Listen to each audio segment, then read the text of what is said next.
Welcome, everyone, and thank you, Madeline, for sharing this time with us to talk about what we like most and to get to know the masterminds behind the stories that touch us. How are you today? I'm fine, thank you. How are you? We're doing great, thank you.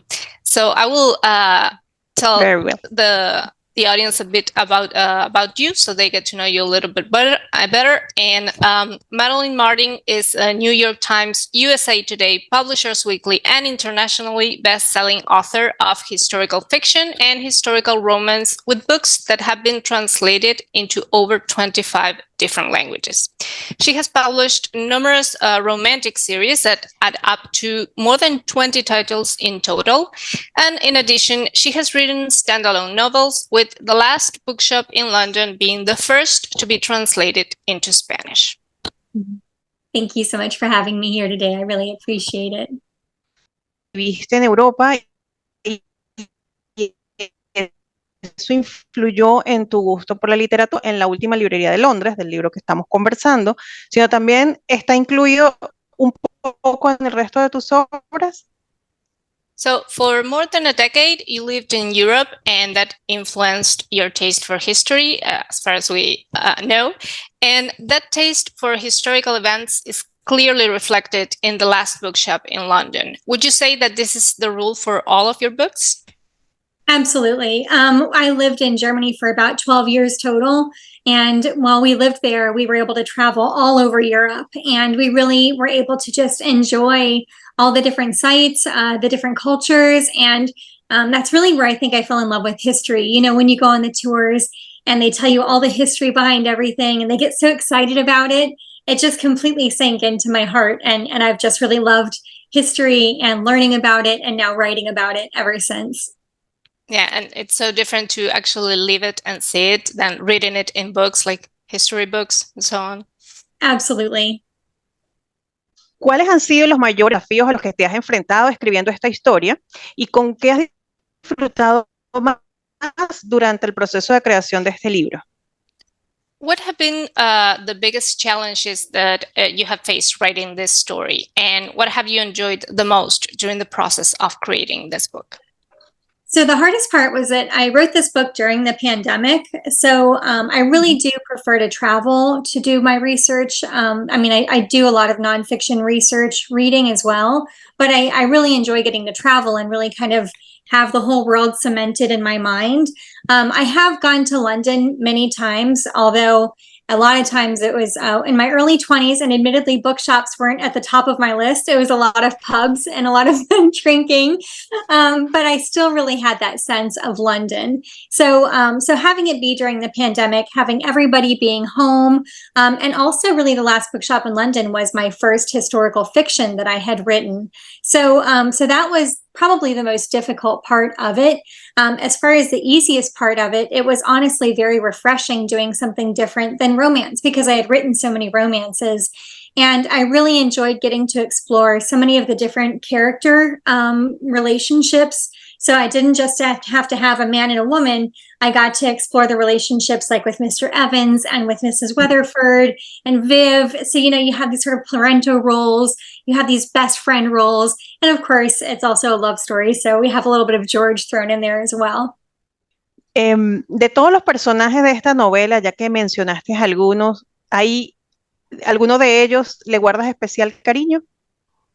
So speaking of all the characters in this novel, is there anyone that you hold with special affection? I'd say probably Colin. Colin's character was one that, every character I really do very much care about, but Colin's character came from some nonfiction books that I was reading, that people were talking about their firsthand accounts and recording their daily thoughts and feelings on what was happening before, during, and after the war. And one woman had written about a son who was leaving for war the next day, and he was laying on the floor petting the family dog. And she was just thinking about how he would never say no to help his country. Of course, he was going to go and fight because they asked him to, but he really wasn't somebody who was made for war. And so Colin's character was really sort of an homage to that boy and to that mother looking at her son and thinking that. Yeah. That's very nice. Bien, toda autora tiene unas señas de identidad que la distinguen. ¿Cuáles crees que son tus marcas o las marcas que dejas en tu trabajo? So every author has some hallmarks that distinguish them. We talked about how your books have some historical facts and some romance, but what would you think are the ones that mark your work? What can readers expect from your books? Oh, that's a good question. Probably characters who love books and who love reading would be a big part of it. And also, I try very, very hard to stay as true to history as absolutely possible. That would be another aspect of it as well. Us readers love characters who read and write. We always love to read about that. I do too. Nos gusta incluir en estas entrevistas algunas preguntas para conocer quién está detrás de quién escribe, y creo que esta iría bastante bien. ¿Qué mujeres han influido en ti para ser la mujer que eres? So we also like to include some questions to find out who is behind the author, and we thought this one would go very well with you. What women have influenced you to be the woman you are today? Well, my mom, first of all, because being a military family, we moved every 3 to 4 years. And sometimes some schools wouldn't be as advanced as other schools. And so when I would go to a new school, I wouldn't be at the same level as the other children were. And so she would have to work so hard, not only setting up a new house to be a home, because, you can't just move into a place and it's home. It takes a special touch. And my mom always had that. And while she was doing that, she was always working with me, making sure that I was as caught up on school as I needed to be to make sure that I could go to that new school. She was my best friend when I didn't have any friends, and she's one of the people that gave me my love for reading. So definitely my mom. That's beautiful. Moms really are something else, huh? They really are.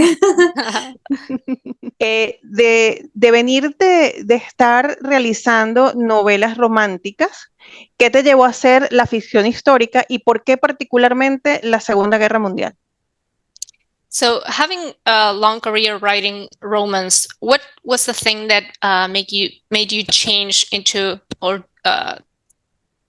go towards historical fiction, and why the Second World War specifically? So I have always really wanted to write a historical fiction. It's kind of intimidating to start writing because it is so much research, and the backdrop of like the landscape and history and what's happening. It's almost like an entirely separate character that you really have to, like, a separate protagonist that is just as important as the main character is. And so it was a little bit intimidating. It's something that I'd always wanted to do, but I was like, oh, I don't know if I'll be able to pull it off. And so one of my friends and I kind of had the same thought. And we both said, okay, 2020, we are both definitely going to write our historical fictions. And I actually ended up getting laid off from my job February 2020. And at that point, I'd been writing for over 10 years. And I said, okay, I'm not going to get another job, which was terrifying for me because I'm really very risk adverse. And I decided, I'm going to write my World War II.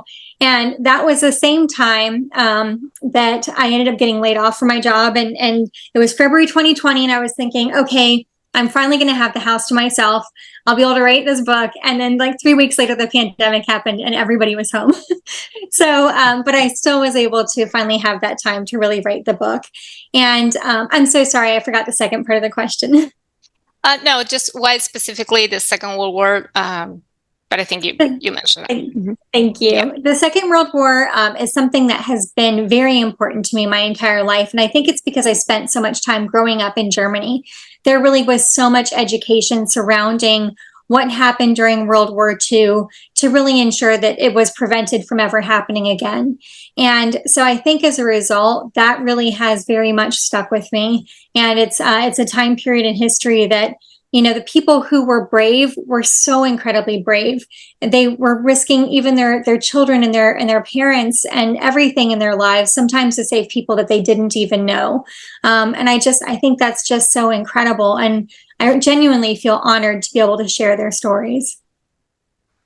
And you mentioned that you try to stay as true as possible to the actual facts. Do you think that makes it easier or more difficult to write? Oh, way more difficult. In fact, all of the bombs that happened in the last bookshop in London and all of the weather for every single day is absolutely accurate with the exception of one bomb. Oh, so you really did your research. Very, very much so, yeah. Bien, vamos ahora a otra pregunta extrema. En el supuesto de que alguien quisiera llevarse todos los libros de tu biblioteca y solo pudieras rescatar 2 o 3, ¿cuáles serían? Okay, so this is like a hypothetical question. Imagine that someone is taking all of the books in your library away, and you can only save 2 or 3. Which books would that be? Oh my gosh, that's so hard. And I'm like looking around at like all of my books. Oh my gosh. You can say your own books. No, it's not even that. I honestly just don't even know which ones I would choose. Could I keep my phone and it would have my Kindle, so at least I would have all them? Yeah, we'll allow that. Okay, and my planner, because without my planner, I am lost. Okay. Sí, para ir finalizando, ¿nos podrías contar algo acerca de la próxima novela, si ya la estás escribiendo, si está por publicarse? So to wrap up, could you tell us something about your next book, if you are already working on it or if you have any ideas? So my next book that was published, or the book that is currently in the process? Because I've had 2 more books published since the last bookshop in London. Okay, so are you writing any right now? Well, I have edits for one, and I'm writing a top secret project. So I can tell you about the one that I'm working on the edits for. Yeah. So the one that I'm working on the edits for right now is called The Book Lovers Library, and it's set in Nottingham, England. So I'm going back to sort of the home front England, book stories. And this one, and for the people who love The Last Bookshop in London, there might be a cameo of some of the characters that people loved that show up in this particular book. But this one is about a widowed single mother whose daughter has to evacuate to the countryside at the start of the war. And she starts working at this lending library called the Book Lovers Library. And she really kind of starts to find herself without having ever realized that maybe she was lost in the first place. Wow. We really look forward to that. Thank you. Madeline, ¿qué les dirías a los lectores para convencerlos de leer La Última, librería de Londres? And finally, what would you say to readers to convince them to read The Last Bookshop in London?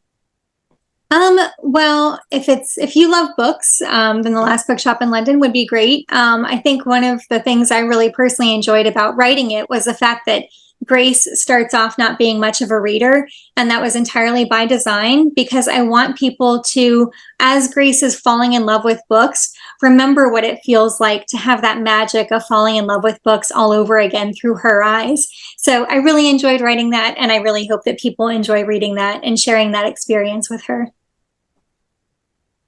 So if that doesn't convince readers to pick it up, I don't know what will. Bien, gracias a todos por acompañarnos. No olviden darle like a este video, suscribirse al canal y activar la campanita para no perderse las futuras entrevistas. Madeline, thank you so much for sharing this time with us. Oh, absolutely, my pleasure. Thank you so much. Muchas gracias.